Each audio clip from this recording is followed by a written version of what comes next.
Interest rates are settling. Buyers are out there looking, inventory down. Does that sound familiar? That article, actually articles that just show back all that up, as well as where's mortgage applications at? Are we really seeing buyers come back in? And yesterday we showed that, yes, inventories are down, and they're down significantly from 2-3 years ago, and they're on the decline as we speak. Next on Real Estate Daily, welcome everyone. My name is Troy, and every day we go over the latest news in real estate, mortgage, and the housing market. Now, before we jump into any of this, do me a favor, hit that subscribe button, boom, boom. It helps the channel out. We really would appreciate it. Now let's jump into this. This is from DS News. I'm a little disappointed I didn't see anything from CNBC or any major wires, but now I'm getting kind of used to some of the better news now getting like tucked deeper into their pile. It says mortgage purchase applications up 3%. Now this, obviously I've been saying that because interest rates came down and we're seeing a very more healthier market, not so much all seller market. We're seeing kind of more stable market. We see buyers come back in, and hopefully we'll see more sales come out of it. Now, before we can have more sales, we have to have inventory.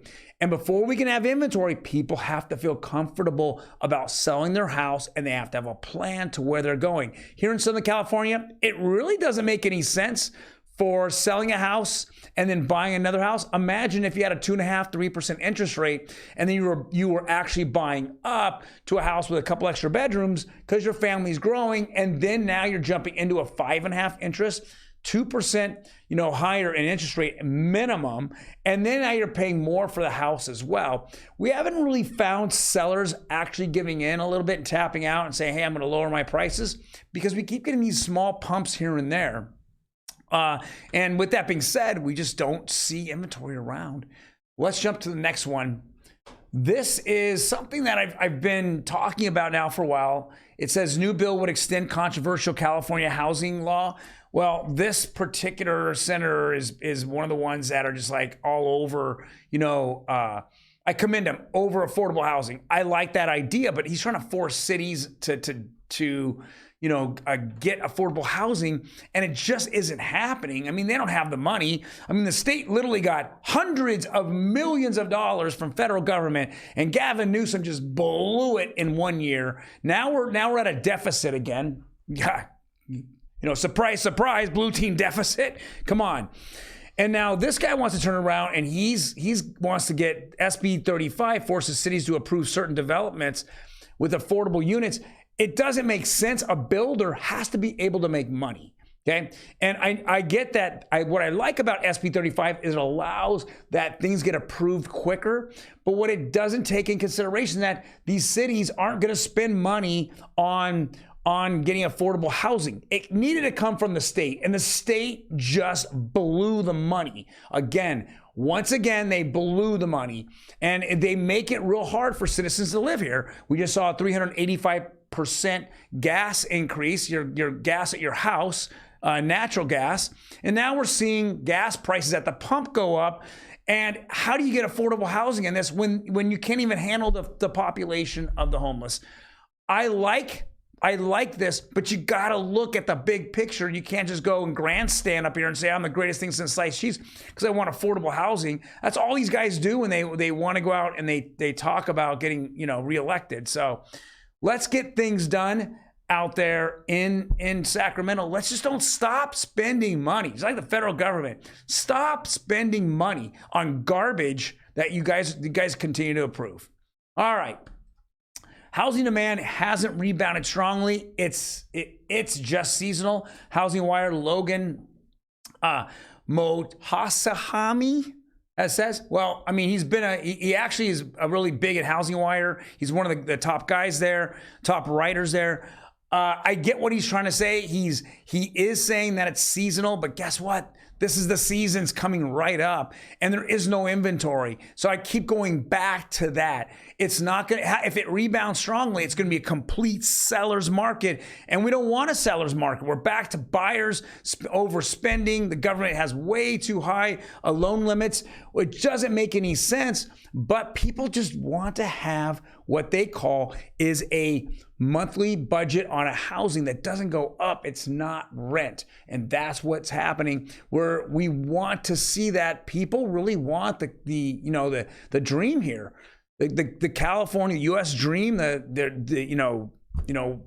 owning a piece of dirt with land, with a house. They want that. And that's where, housing demand hasn't rebounded strongly because there's no housing supply.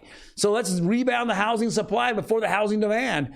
Okay, because there is demand out there, because everything I've written on has multiple offers on it. Everything. It's ridiculous. It's absolutely ridiculous how many people are out there buying houses still. And because there's no inventory, it just, the demand keeps strong.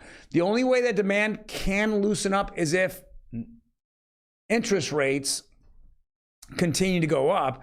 So we're seeing 30-year conforming, actually, they've hit about 6.4, but we saw jumbo just take a real big dump. It went down 29 basis points to 6.18. It's been so volatile. It's ridiculous. This was the first of the major, interest indexes that actually went under 6%. And then it was the lowest between, conventional and FHA. And then it rocketed right past it in 2 days. So, and now it's rocketed right below it.